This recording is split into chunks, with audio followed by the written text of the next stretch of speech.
Celebrating 30 years of phenomenal trend forecasting, 5 times a week, Monday through Friday. Here's Gerald Celente with today's trends in the news.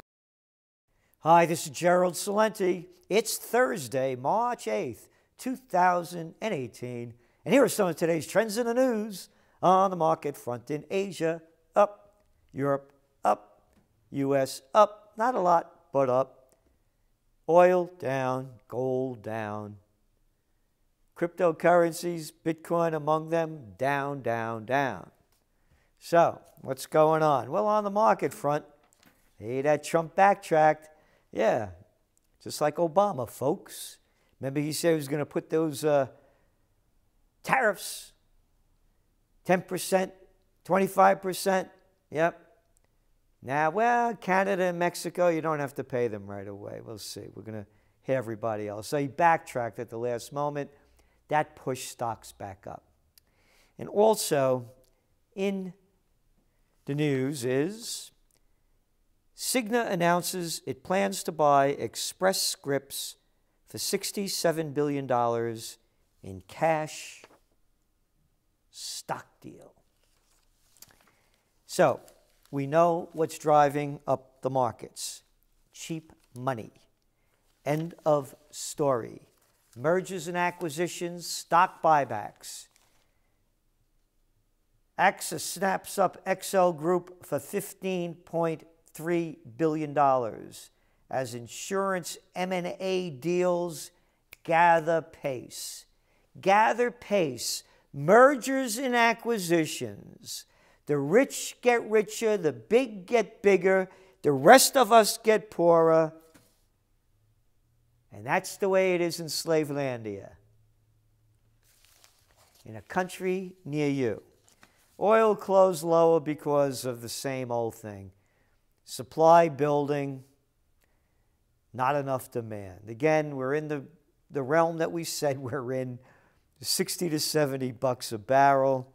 End of story. Gold, gold went down because of, it's in that range and it can't really push out of it. So it's in a stalemate right now. But again, we don't see a downside gold of more than $100. And you know the story, you've heard it from me a couple of hundred times.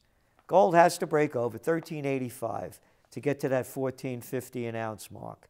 When it stabilizes over that, it goes. If it doesn't do that, it's where it is, and that's the trading range. And again, going back to Trump and the aluminum and steel deal and talking about not only tariffs but redoing trade deals, here's some of the trade data that just came in from the United States. U.S. trade gap in goods and services expanded 5% from the prior month. It was the 5th straight month of rising deficits, reaching its highest level in more than 9 years. So, isn't it great?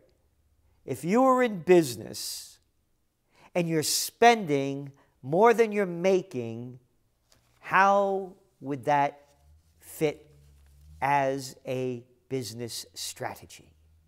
So they keep talking about protectionism. And then you look at China. Well, China's exports of goods grew 36.2% year on year in February, compared with a rise of 6% the month earlier. Meanwhile, imports fell 0.2%. So now let's go back to, hey, the yuan is getting stronger. The dollar is nearing 3-year lows. How come exports in the U.S. didn't go up? And how come exports out of China didn't go down? Because they're in the business of business. America's in the business of war. Well, we're exporting. It's only 12% of our GDP is goods exported. A lot of those military pieces of equipment, yeah, but not a lot of consumer stuff. Oh, yeah, big agriculture sells their soybeans to China. Big deal. So America is becoming just one big rust belt because, hey, look at your other top trends that we've been talking about, like Silicon Valley, Rust Belt 2.0. That's right, Chinese taking over in AI and a lot of other areas in technology. So again, the business of China is business. The business of America is war. And of course, when you read your trend alert, bear market, recession trigger. Where are the markets and economy heading? Follow the trend lines, not the media lines. And in that trend alert, we got it right. The business media got it wrong. All that talk about Gary Cohen bringing down the markets. And today it's Gary who? Yeah, no big deal. Trump's economic advisor. Oh, the markets were going to collapse. No, they didn't. We said they wouldn't. Much bigger story. It's all in your trend alert. History before it happens. On top of the news, ahead of the trends you won't find anywhere else. But the media keeps it going as much as they can. Front page of Financial Times today. Cohen's exit raises protectionism fears and stokes business turmoil. Ah, yeah. Protectionist fears. We should give away our country. Yeah, keep those deficits building. What does David Stockman, that was Reagan's former budget secretary. The fact is, you don't get an $810 billion, that's not far from a trillion, trade deficit with a 66% ratio of exports to imports, as the U.S. did in 2017 on a level playing field. And, most especially, an honest free market would never generate an unbroken and deepening string of trade deficits over the last 43 years running, which accumulate to a staggering sum of $15 trillion. All right? Protectionism is a dirty word. Don't protect yourself. You know me, into close combat many years. I'll protect myself. Capisce? No, you shouldn't protect yourself. Let somebody else protect you. Yeah. Save it. Protectionism, they made a dirty word because when you look at the facts, they add up in America. It's right here and you can't deny it. Marine Corps Commandant. Less than 30% of young men and women qualified to join the military. Look at the shape this country's in. Protectionism? How dare you? You can't protect yourself. Hey, why male fertility is in crisis. Health experts are warning of a crisis in male fertility. The average sperm count has dived by 52% in the past 4 decades. Okay. Too fat to fight, sperm count going down, eating a lot of junk food, drugged up on big pharma drugs, and you hear a stupid little moron, a little sleazy nothing like Jeff Sessions talking about, hey, if you smoke a joint, then you're going to be on heroin pretty soon, as the country's getting wiped out on opiates and all these other drugs that they probably give money to Sessions when he was in Congress. Like all the other slimy politicians that get paid off to put out for their corporate whoremasters. So put the pieces together. They make protectionism a dirty word. You can't fight for yourself because the country is more than just going into a rust belt. It's rotting from the top down and inside out. Centrist advisor to depart, talking about Cohen. Centrist advisor, the SOB is the president, former, of the Goldman Sachs gang. Now there's a centrist for you. It's a centrist if you're crazy, or an el prostitute that gets paid to put out. What else do they say? The resignation of Donald Trump's top economic advisor, sent a shudder through the markets. Ooh. Hey, read your trend alert. No, it didn't. A lot of hype. And prompted alarm among corporate leaders. Oh, corporate leaders were alarmed. Oh, corporate leaders making tens of millions and hundreds of millions of dollars as we, the little people, work in slave land here for people like Amazon, and you're lucky to make $19,000 a year working full time. And what else do they say? Leading corporate lobbyists,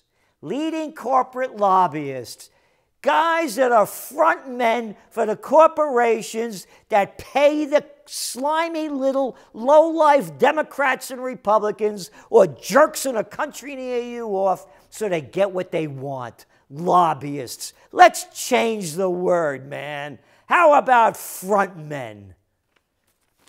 Anyway, said the departure of Gary Cohen, a centrist force. There they go. Centrist force. Could you believe it? Centrist force. Go back to what happened in Italy. Yep. You saw it happen. They want the establishment out. That's a centrist force. The people are tired of getting screwed. But Brussels warns on health of Italy's economy. Country suffering severe imbalances from debt and failure to enact reforms. Oh, you know what reforms? Brussels, the IMF, another front group for them. That means tax the people more and steal every penny you could get from them, rob them of their pensions, and raise the retirement age till after they die. Yeah, but it says right here how bad Italy's economy is, what trouble the banks are in, and then they make it seem like, oh, they're so anti-establishment. They don't like Brussels. They're tired of getting screwed. But not the people of the United States. They love getting it right up to you-know-what. Don't forget to vote in the midterm elections. That's right. You're Republican and Democratic freaks. Don't forget. Oh, and by the way, the facts over here of the bad economy and how the people are suffering and how they want to change things. That really wasn't what happened in Italy, because we had Samantha Power. Yeah, Samantha Power, the woman along with Hillary Clinton and Susan Rice that pushed Obama, folks, the anti-war president, folks, who won the Nobel Peace of Crap Prize, folks, to destroy Libya. That's Samantha Powers shooting off her mouth in La País, the Spanish newspaper, following the Italian elections. Italy joins long list of elections influenced by Russia. Sputnik will do what Sputnik does. That's the news agency. The question is, what are our democracies going to do about it? Will voters repudiate candidates who seek to benefit from Russian interference? This is ignorant, moronic propaganda from a warmonger. Oh, if only women were in charge. Save it, Jack. Don't want to hear it. Good and bad comes in all races, creeds, and colors and genders. Yeah, get it in your head. Because when they print crap like this, when you look at what's going on in Italy and they make this news, you know why it's news? Prostitutes. They get paid to put out. And speaking of getting paid to put out, we're looking over here as Germany points fingers at Russia for hack of federal computers. It never stops. It never stops. And you heard me say it before, I will say it again. When all else fails, they take you to war. And we just had Netanyahu in the United States speaking at AIPAC, and this is what he said. He declared, darkness is descending on our region, and pointing to a map in which countries that he alleged were Iran dominating it with black paint. He went on to praise Trump for adopting a policy of provocation and aggression against Iran. That his administration will not accept Iran's aggression in the region. Iran's aggression in the region. Not Saudi Arabia's, not the United States, not Israel's. Oh, Israel, I can't say anything bad about Israel. You know why? Because here's what little stupid Chucky Schumer, the moron senator from New York, don't forget to vote, said. He insisted the only reason there was no peace in the Middle East was that the Palestinians, you ready for this? Quote, don't believe in the Torah when it says that, quote, it's our land. Don't believe in the Torah. Oh, you believe in the Bible? Do you believe what the Muslims say? Do you believe in the 300 religions, what they say? Oh, no, you got to believe in the Torah because that's what I believe. Hey, to you, Chucky, shove it. Don't you tell me what I should believe in. And to make it even, I won't tell you. You are a little low-life piece of crap like all the rest of you out there in America's Congress. Little, what's the name over there, shooting a mouth off about democracies? We lost it in this country. We're run by cowards, liars, freaks, and fools. It's the presidential reality show and all the players in it. This is Gerald Celente, and that's some of today's trends in the news.